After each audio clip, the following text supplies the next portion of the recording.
Mesdames, Messieurs, bonjour. Très heureux de vous retrouver sur Panafricanist TV, la chaîne de télévision des panafricanistes, où nous vous apportons le meilleur de l'information sur un plateau d'argent. Et notre interrogation du jour, géopolitique G7 contre les BRICS, la chute des mondialistes. C'est notre grande interrogation du jour. Le sommet des BRICS s'est tenu les 23 et 24 juin dernier à Pékin, en présentiel et en ligne. Rappelons que les BRICS, c'est une organisation intergouvernementale créée en 2009 par le Brésil, la Russie, l'Inde et la Chine. L'Afrique du Sud s'est joint à ce groupement en 2011. Les BRICS, aujourd'hui, représentent 41% de la population mondiale, 24% du PIB mondial et 16% du commerce mondial. Le classement actuel mondial par le PIB des pays des BRICS place la Chine en première position, l'Inde en 7e, le Brésil en 9e, la Russie, on nous dit, en 11e position, l'Afrique du Sud en 32e position dans le plan mondial. Selon une étude, on va le dire comme ça, menée par Goldman Sachs, même si nous ne croyons pas à ce genre de classement, et surtout à ce genre d'études, le classement mondial par le PIB serait en 2050, la Chine, les États-Unis, l'Inde, le Brésil, et surtout la Russie. Je vous parle bien sûr des 5 premiers pays au monde en 2050. Je me reprends, il y aura la Chine, les États-Unis, l'Inde, le Brésil et la Russie. Eh bien, dans ce classement, il y a 4 pays du BRICS. Il s'agit de la Chine, de l'Inde, du Brésil et de la Russie. La Chine deviendrait donc ainsi la première puissance économique du monde, si ce n'est pas le cas aujourd'hui. Le sommet des BRICS du 23 juin dernier à Pékin, dans le contexte de la guerre en Ukraine, avait pour thème favoriser un partenariat de qualité entre les BRICS, ouvrir une nouvelle ère pour le développement mondial. Quelques 1000 participants ont pris part à ce sommet en ligne et en présentiel pour débattre dans 5 séminaires la réforme du système multilatéral, la reprise économique, le partage des technologies, la lutte contre les épidémies et le développement durable. Dans le discours d'ouverture, le président chinois Xi Jinping a déclaré que les gens s'inquiètent de voir l'économie mondiale tomber dans le bourbier des crises. Ce sont ses propos. Il a exhorté les BRICS à relancer l'économie mondiale, à opposer un contre au récit positif aux sanctions du G7 et à proposer un autre modèle de développement que celui des États-Unis. Le ministre chinois des Affaires étrangères a de son côté évoqué l'idée d'un élargissement des BRICS à des pays comme l'Argentine et le Pakistan. Le représentant permanent de la Chine auprès des Nations Unies a invité à rejoindre le dialogue BRICS, le Kazakhstan, l'Arabie Saoudite, l'Égypte, l'Indonésie, le Nigeria, le Sénégal, les Émirats Arabes Unis et la Thaïlande. Vladimir Poutine, qui a intervenu en ligne, a dénoncé les partenaires occidentaux qui négligent les principes de base de l'économie de marché, le libre-échange et l'inviolabilité de la propriété privée. Il a condamné les sanctions à motivation politique qui causent une rupture volontaire des liens de coopération et qui détériorent les chaînes de transport et de logistique. Tout cela, d'après lui, se fait au détriment des intérêts commerciaux mondiaux et affecte négativement le bien-être des populations. Il a critiqué les actions égoïstes des pays occidentaux, notamment le fait de se servir des mécanismes financiers SWIFT pour rendre le pays entier responsable de leurs propres erreurs. Il a ajouté que les BRICS devraient jouer un rôle de meneur pour élaborer une politique unificatrice, positive et visant à créer un système mondial multipolaire. Et il a enfin affirmé que les BRICS pourraient justement compter sur le soutien de plusieurs pays d'Asie, d'Afrique et surtout d'Amérique latine. Fin de citation. Voilà pourquoi nous nous interrogeons donc. Géopolitique, G7 contre les BRICS, la chute des mondialistes. En tout cas, c'est notre grande interrogation. Pour répondre à nos questions, nous sommes avec Charlie Kenyé. Il est géostratège. Il est avec nous ce matin. Charlie Kenyé, bonjour. Bienvenue à vous. Bonjour Sylvio Solengos, bonjour à vos millions de téléspectateurs, bonjour à toute la galaxie panafricaine, bonjour à tous ceux et toutes celles qui prennent un malin plaisir à nous écouter. Nous espérons, comme à l'accoutumée, être à la hauteur des attentes qu'il place en nous et qu'au sortir de cette émission, nous puissions apporter un plus à la compréhension justement de l'actualité qui meuble tout ce que nous vivons aujourd'hui sur le plan national et même à l'international. Donc une fois de plus, c'est moi qui vous remercie de cet honneur que vous me faites en m'invitant à ce festival. Très heureux de vous avoir, Charlie Kenyé. Ça faisait longtemps que nous n'avons pas vu sur le plateau de Panafricanist TV.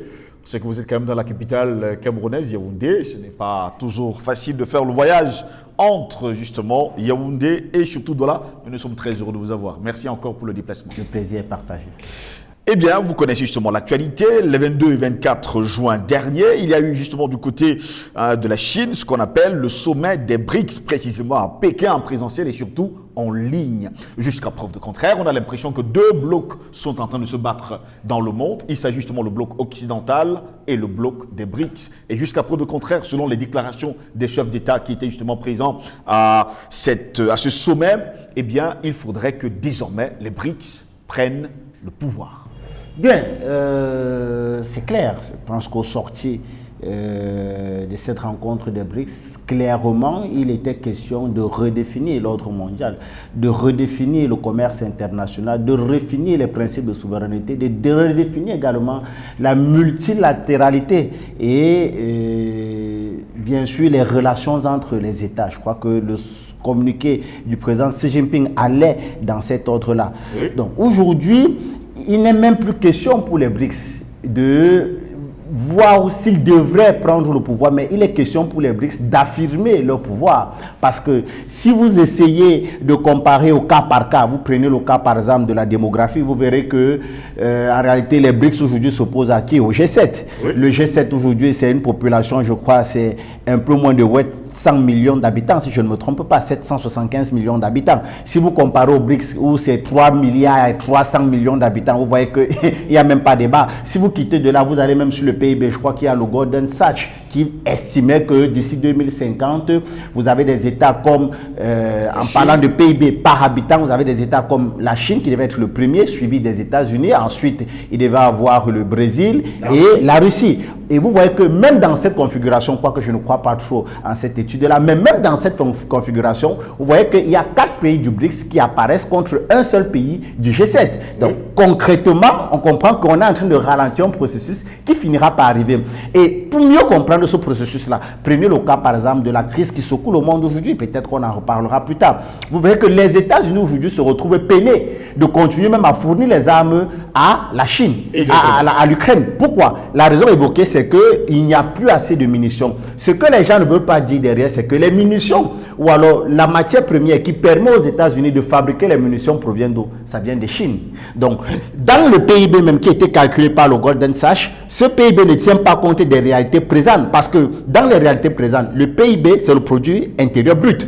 Et dans le PIB, on calcule également avec la richesse des autres, c'est-à-dire que les multinationales qui en réalité proviennent d'ailleurs, qui amènent la richesse dans le pays dans lequel elles sont situées. Donc le produit intérieur brut est différent du produit national brut qui est la richesse nationale du pays. Or, si vous analysez les richesses naturelles de ces pays-là, qui est fortement dépendante de l'efficacité de leur économie, vous voyez que la plupart des pays du G7 sont en train de s'écrouler. Si on prend le cas rien que des munitions, où les États-Unis avouent clairement aujourd'hui d'être plus en état de fournir des munitions à l'Ukraine pour la simple raison que la matière première provient de la Chine. Cette même Amérique aujourd'hui a récemment sorti un communiqué dans lequel ils demandaient à ce que un ensemble de sanctions qu'ils avaient posées contre la Russie devait être assoupli, parmi lesquelles les engrais azotés, puisque cela avait été sanctionné. Ils disaient non, ils vont ouvrir le commerce des engrais azotés parce que c'est très important pour leur agriculture. Il y avait également la question avec, je sais pas, on appelle ça quoi, les distributions des armes, c'est-à-dire qu'ils se sont rendus compte que concernant par exemple un pays comme la Chine, c'est-à-dire que la Chine, au-delà des questions de munitions, de matières premières qui sont alimentées aux États-Unis pour la fabrication des munitions, il y a également la question du pétrole parce que les États-Unis ont exclu le pétrole des sanctions qu'ils avaient opposées à la Russie. Ça veut dire que dorénavant, que vous ne le vouliez pas, la Russie est capable de vendre son engrais azoté qui avait été sanctionné aux États-Unis. Oui. La Russie est également capable de vendre son pétrole aux États-Unis. Donc, indirectement, si la Russie bloque aujourd'hui ces matières premières, que ce soit à l'Amérique ou encore à l'Occident, on sait très bien que leur économie cesse de fonctionner. D'ailleurs, pour preuve, la simple interruption de 10 jours qui a été annoncé pour des raisons d'entretien avec Gazprom, vous avez vu toute la panique qui est en train de se vivre aujourd'hui du côté de l'Union européenne. C'est-à-dire qu'on s'est rendu compte, l'Allemagne, clairement, on dit c'est 2 millions d'Allemands qui sont menacés pour l'hiver. L'économie allemande aujourd'hui est aux arrêts. On voit un ensemble de manifestations un peu partout. Donc, en termes de produit national brut, l'Europe n'a pratiquement rien parce que la source, la matière première qui fait alimenter leur économie vient justement des pays pour lesquels au quotidien ils se plaisent à sanctionner. Ne tenant pas compte des réalités, en cas de rupture de livraison, eh bien, c'est leur économie qui est en pâtit. Donc, clairement, nous sommes dans un déclin d'empire, comme l'avait annoncé Oswald Spengler, encore Nostradamus dans le cas de la France, et même Noam Chomsky qui disait très clairement que dans les années à venir, l'économie néolibérale qui a été pensée par les Américains est appelée à s'effondrer en tenant compte d'un certain nombre de facteurs, principalement l'éveil des consciences. Et justement, avec cet éveil de conscience aujourd'hui, on se rend bien compte que les Fordiens sont en train de devenir, peut-être dans les jours à venir, les faibles de ce monde. Jusqu'à preuve de contraire, on se posait pas mal de questions. Et Vladimir Poutine, sans oublier le président chinois, ont souligné pas mal de détails. Pour eux, jusqu'à preuve de contraire, les gros problèmes que connaissent aujourd'hui les pays du monde viennent entièrement et totalement des mauvaises politiques de l'Occident. Mais c'est une panacée, c'est une réalité absolue. Mais quel est le pays qui a le plus versé le sang à l'échelle internationale aujourd'hui? On les connaît très bien, on ne va même pas encore perdre le temps à les citer puisqu'on les cite au quotidien. Oui. Quel est le pays qui, sous le prisme de valeurs universelles, ont imposé le monde à une conduite, parfois même qu'eux-mêmes ils ne respectaient pas? Oui. Donc, vous voyez que ce que nous vivons aujourd'hui, la crise, des gens inventaient un système de transactions financières internationales où, à partir du moment où vous n'allez pas dans la logique de ce qu'eux ils veulent, ils se plaisent à vous sanctionner, mais ils oublient que les mêmes raisons pour lesquelles ils vous sanctionnent aujourd'hui, hier ils étaient les premiers à commettre ces erreurs-là. Voilà des gens qui sont allés bombarder la Yougoslavie, ils ont divisé le pays en pratiquement 6, ils ont bombardé l'Iran, ils ont bombardé l'Irak, ils ont bombardé la Syrie, ils ont bombardé le Yémen avec des millions de civils comme pertes humaines, mais aujourd'hui ils se plaisent au quotidien à se plaindre d'une quelconque guerre que la Russie serait en train de mener contre l'Ukraine, sachant très bien que en réalité ce qui se passe en Ukraine c'est une guerre par procuration que l'OTAN est en train de vouloir mener à la Russie. Donc nous sommes en face d'une guerre civilisationnelle qui est en train de se faire où des gens veulent imposer les civilisations au reste du monde ne tenant pas compte de leur réalité historique, culturelle, anthropologique et cosmogonique. Et dans ce carcan-là, on comprend très bien que la Chine, qui a une vieille civilisation qui veut défendre, ne saurait se ranger dans ce paradigme-là. La Russie également, qui a une très vieille civilisation, ne saurait se ranger dans ce paradigme-là. L'Inde également, qui a une très vieille civilisation, ne saurait aller dans ce paradigme-là. Donc, nous sommes aujourd'hui dans un cadre, dans une guerre civilisationnelle où les pays qui ont su se constituer, parce que c'est ça dont il est question, la plupart des pays qui opposent aujourd'hui cette force au bloc de l'OTAN ou alors au bloc occidental, c'est des pays qui ont su se constituer, mais qui après s'être constitués ont décidé de se mettre ensemble pour créer cette organisation intergouvernementale qu'est les BRICS. Donc aujourd'hui, vivement, parce qu'on est toujours amené à chez soi, vivement que les Africains déjà arrivent à se constituer pour bien sûr rejoindre cette organisation, parce que on ne le dit pas assez, le dernier sommet des BRICS, rappelons qu'il y a eu plus de 1000 participants à ce sommet, loin de quelques centaines qu'on nous a annoncé du côté du G7.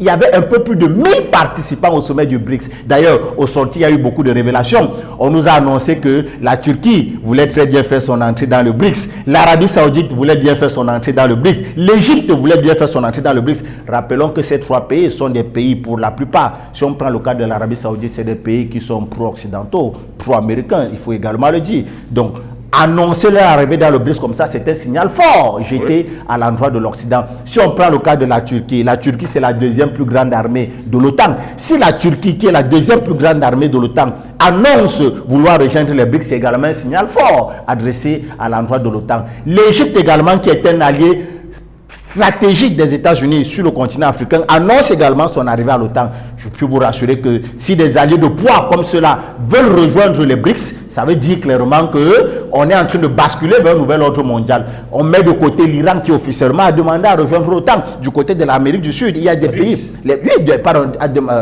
a demandé à rejoindre les BRICS, autant pour moi et non l'OTAN. Les BRICS, l'Iran a demandé à rejoindre les BRICS. Du côté de l'Amérique du Sud, vous avez également des pays comme le Pérou, il y a l'Argentine également qui essaient de claquer à la porte de ces BRICS-là. Et aux dernières nouvelles, les BRICS auraient envoyé un représentant pour les sous-régions Afrique de l'Ouest et Afrique centrale. Ça veut dire que nous ne sommes plus dans la logique de pouvoir se constituer, mais nous sommes déjà dans la logique de tisser des partenariats stratégiques, des partenariats économiques, des partenariats culturels avec le reste du monde. Si au niveau de la sous-région Afrique de l'Ouest, les BRICS ont déjà un représentant, au niveau de l'Afrique centrale, les BRICS ont déjà un représentant, fortement, on comprend que le monde est en train d'évoluer justement vers une nouvelle configuration. Jusqu'à peu de contraire, hein, Charlie Kenyon, on va revenir justement sur l'ouvrage de Oswald Spengler, ouvrage dont la première partie avait été éditée en 1918, la seconde partie en 1922. Le titre d'ailleurs de cet ouvrage, c'est « Le déclin de l'Occident ». Ça va presque 100 ans aujourd'hui que le livre a vu le jour. Et jusqu'à preuve de contraire, l'auteur dans cet ouvrage note d'ailleurs les problèmes économiques, politiques, les sciences, les mathématiques, les arts plastiques et la musique, et nous fait comprendre finalement que l'Europe ou encore l'Occident s'est tellement prise la tête qu'aujourd'hui, il n'y a qu'une seule chose à faire, c'est qu'elle tombe comme un château de cartes. Mais c'est une évidence. C'est une évidence. Mais quelle est cette Europe qui s'érige en donneur de leçons? Quelle est cette Europe qui pense qu'à elle seule, elle peut commander 7 milliards d'habitants? Quelle est cette Europe qui fabrique des maladies pour après venir nous vendre le poison? Mais quelle est cette Europe qui pense qu'à travers ce qu'ils ont appelé un système financier, des gens peuvent produire la monnaie en n'en plus finir, qui n'est adossée sur rien du tout? Quelle est la richesse que l'Europe donne au monde pour produire autant d'euros et de dollars?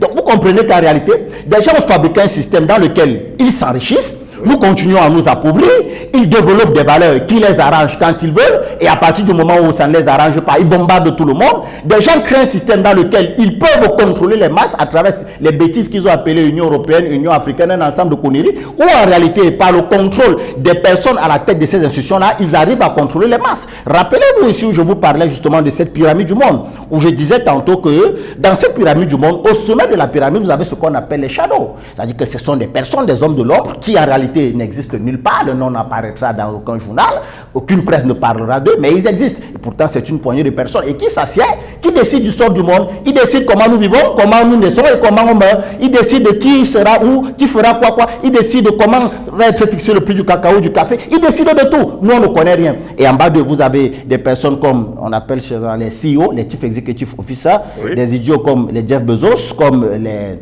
Martin, on appelle comment Mark Zuckerberg, oui. C'est-à-dire c'est des personnes en réalité, on fabrique, c'est-à-dire c'est des fabriqués, c'est-à-dire on fabrique ces personnes à qui on remet une manne financière pour employer le plus grand nombre de la population. En deçà, vous avez les directeurs. On peut citer ici le secrétaire général des Nations Unies, le directeur de la banque, le président de la Banque mondiale, le directeur du Fonds monétaire international, qui en réalité sont des pions, à qui justement ces shadows donnent cette manne financière de pouvoir créer ce qu'ils ont appelé un certain droit international, un droit humanitaire international, un ensemble de conneries qui ne veut rien dire, mais qui justement crée un cadre dans lequel ils pourront justement continuer cette basse besogne sans que personne ne puisse leur demander de rendre compte. Et enfin, il y a nous à savoir le président, les chefs de gouvernement et les peuples qui, nous sommes que des pions qu'on peut utiliser ici et là pour justement implémenter un certain nombre de politiques. C'est triste.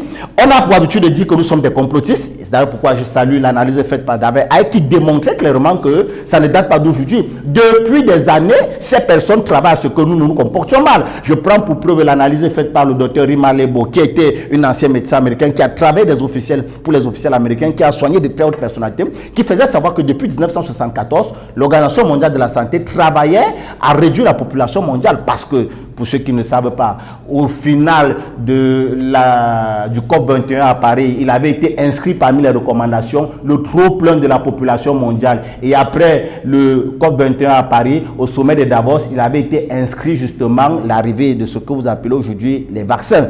Parce qu'on savait qu'on devait nous fabriquer une épidémie. Donc voilà des gens qui travaillent comme ça, à abrutir les humains, à commander les hommes. C'est-à-dire qu'ils se prennent pour Dieu et nous sommes comme des pions qui juste c'est là. Mais à partir de cet instant, et c'est là où l'analyse est faite par Oswald Spengler ou encore par Nostradamus et même par Noam Chomsky tout récemment, démontrait que à partir du moment où les peuples vont s'éveiller, eh bien vous pouvez être sûr que ce ne sera plus la même chose. Justement, lors de ce sommet des BRICS, les 23 et 24 juin dernier, je vous donne d'ailleurs la dénonciation de Vladimir Poutine. Il dit, et je cite, « Les partenaires occidentaux qui négligent les principes de base de l'économie de marché, le libre-échange et l'inviolabilité de la propriété privée. » Il a également également condamné les sanctions à motivation politique qui causent une rupture volontaire des liens de coopération, qui détériorent les chaînes de transport et de logistique. Tout cela, il répète encore d'après lui, se fait au détriment des intérêts commerciaux mondiaux et affecte négativement le bien-être de populations. Il a également critiqué les actions égoïstes des pays occidentaux, notamment le fait de se servir des mécanismes financiers comme le SWIFT pour rendre le monde entier responsable de leurs propres erreurs. Il a ajouté que les BRICS devraient jouer un rôle de meneur pour élaborer une politique unificatrice, positive et visant à créer un système mondial multipolaire. Eh bien, il a affirmé que les BRICS pourraient compter également sur le soutien de plusieurs autres pays d'Asie, d'Afrique et surtout d'Amérique latine. Est-ce à dire finalement que les BRICS sont le nouveau bloc dans le monde et que l'Occident est tombé? L'Occident est tombé. Nous attendons juste le chant du corps pour sortir de nos maisons. L'Occident est tombé. Écoutez, si vous prenez la cartographie minière du monde, et quand je parle des mines, je parle des pierres rares qui justement font vivre l'économie occidentale. Toutes ces grandes multinationales qui ont des budgets 10 fois, 100 fois supérieurs à nos États. Mais la matière première qui les permet de fonctionner provient d'où? Ça provient pour la plupart de ces pays du BRICS et d'Afrique. Mais qu'est-ce que l'Occident concrètement a donné au monde? En dehors de la colonisation, l'esclavage, la traite négrière, les religions que nous ne comprenons rien du tout. Qu'est-ce qu'ils ont donné au monde et qu'ils ont imposé au reste de l'humanité? Qu'est-ce que l'Occident a donné et même aujourd'hui donne au monde? Vous verrez qu'au sorti du G7, pour justement rattraper cet élan ou alors cette force des BRICS à pouvoir se déployer à l'échelle internationale, le G7 a annoncé des investissements de l'ordre de 600 milliards sur le continent africain. Mais d'une bêtise à nulle autre pareil. Ça me rappelle encore le dernier sommet, 8e du genre, Union européenne, Union africaine, où l'Union européenne se plaisait à accorder une enveloppe de 221 milliards pardon, de 150 milliards à l'Afrique, estimant que selon le Fonds monétaire international, les besoins pour l'Afrique d'ici les 3 prochaines années s'estiment à pratiquement 221 milliards. Et concrètement, voilà l'Union européenne qui s'annonce à envoyer une aide de 150 milliards de dollars, surtout que l'aide n'existe pas en relation internationale. Donc vraiment, on se pose la question, qu'est-ce que ces gens ont apporté de plus à le monde? Rien du tout. Et ils sont appelés à tomber parce que, si on se souvient de cette phrase de Félix Houphouët-Boigny, autant pour moi, qui disait le monde de demain va être axé autour de l'Afrique, parce que celui qui contrôle l'Afrique contrôle ses matières premières. Soit il les utilise pour sa propre richesse, pour son propre développement, soit également il bloque l'accès à ces matières premières pour que lui seul puisse pouvoir éclore et pouvoir justement en profiter. Donc aujourd'hui, nous sommes dans cette philosophie-là. Mais est-ce que réellement les Africains sont en train de comprendre les enjeux? Parce qu'en fonction des alliances stratégiques, politiques, militaires et culturelles que nous allons tisser avec que ce soit les BRICS dans le cadre d'un partenariat gagnant-gagnant, ou encore avec les entités étatiques telles que la Russie, telles que la Chine, telles que l'Inde, telles que l'Arabie Saoudite et bien d'autres ces pays-là, à travers ces partenariats-là, est-ce que nous allons pouvoir tirer la manne nécessaire pour pouvoir s'affirmer et s'imposer en tant qu'État? Parce que c'est ça le défi aujourd'hui. Il est clair, et personne ne peut le démontrer, l'Afrique regorge en son sein tout ce qu'il faut pour que le monde se porte bien. Je ne parle pas de l'Africain, je parle pour que le monde se porte bien. Si les gens vont continuer à aller dans l'espace comme ils le veulent bien, mais la matière première se trouve où? En Afrique. Si les gens vont continuer à créer des armes comme ils aiment bien se faire la guerre entre eux, la matière première se trouve où? En Afrique. Si les gens veulent même continuer à pouvoir se nourrir, je pense que l'Afrique c'est un peu plus de... Exactement. Donc vous voyez que l'Afrique regorge en son sein tout ce qu'il faut pour que le monde se porte bien, aux Africains à eux-mêmes maintenant de pouvoir se constituer, de définir le modèle de gouvernance qu'ils ont besoin, parce que c'est quelque chose de très important. Tout commence avec ça. À partir du moment où vous êtes incapable de vous constituer, vous subissez ce que les autres pensent pour vous. Est-ce qu'aujourd'hui, le modèle de gouvernance que nous pratiquons en Afrique est le modèle qui sied à l'Afrique, selon nos réalités historiques, culturelles, anthropologiques? Je ne pense pas. Alors, si on n'est pas capable de définir ce qui nous est propre sans que quelqu'un ne vienne nous dicter ce que nous devons faire, mais clairement, on sera toujours dans l'applicabilité de ce que les autres ont défini. Comment est-ce que la Chine a fait pour pouvoir s'identifier en tant que nation? Comment l'Iran a fait pour pouvoir s'identifier en tant que nation? Comment la Russie a fait pour s'identifier en tant que nation? C'est un défi civilisationnel. Or, depuis toujours, on nous a fait comprendre que nous n'avons pas de civilisation. Voilà pourquoi on est incapable de se constituer. Aujourd'hui, il est impératif que nous puissions nous définir comme civilisation, comme première civilisation, parce que ça a commencé avec la civilisation négro-égyptienne, avec la civilisation nubienne. À partir de cet instant, nous définissons le modèle de gouvernance qui nous sied, nous définissons les paradigmes de partenariat que nous devons développer avec le reste du monde, et après quoi, nous pouvons justement penser au développement. Donc pour vous, jusqu'à preuve de contraire, il faut couper les ponts avec l'Occident et surtout éviter de penser comme l'Occident. Non, il faut bien plus que couper les ponts avec l'Occident. Il faut changer, puisqu'ils nous ont tout donné. Allez lire même nos programmes scolaires. Des gens sont venus nous enseigner que Christophe Colomb avait découvert l'Amérique et pourtant on ne découvre pas quelque chose qui existait bien avant lui. Mais on nous a offert également de nous dire que c'est un de nos ancêtres qui était allé à la rencontre des Amériques, parce qu'on ne découvre pas un État, quelque chose qui existait avant soi. On va à la rencontre. C'est-à-dire que comment est-ce qu'on peut évoluer dans un tel système? Il faut briser, il faut le chasser, on doit complètement changer de paradigme. C'est-à-dire qu'on doit être capable aujourd'hui, je ne dis pas qu'on doit aller immédiatement se lancer entre les bras des BRICS. Non, on doit être capable en interne d'abord de pouvoir se définir. Ça passe par quoi? Ça passe par bouter hors de nos territoires toutes ces personnes qui en réalité ne nous ont rien apporté depuis des siècles, en dehors de l'esclavage, tout ce que vous connaissez, je venais de citer tantôt. Donc, à partir de cet instant, on se définit, on se constitue, après qu'on pourra penser à échanger avec le reste du monde, tout en mettant en avant le respect, je dis bien le respect de la dignité humaine et africaine surtout, parce que cette dignité, ça fait bien des années que certains ont décidé de nous l'enlever. Merci à vous, Charlie Kenny, d'avoir été le nôtre. C'est moi qui vous remercie de cet honneur. Mesdames, Messieurs, c'est ici que s'achève cette autre édition de Parole panafricaniste. Au plaisir de vous retrouver très prochainement. Restez sur Panafricaniste TV. L'information est en continu sur notre chaîne. Bonne journée à toutes et à tous.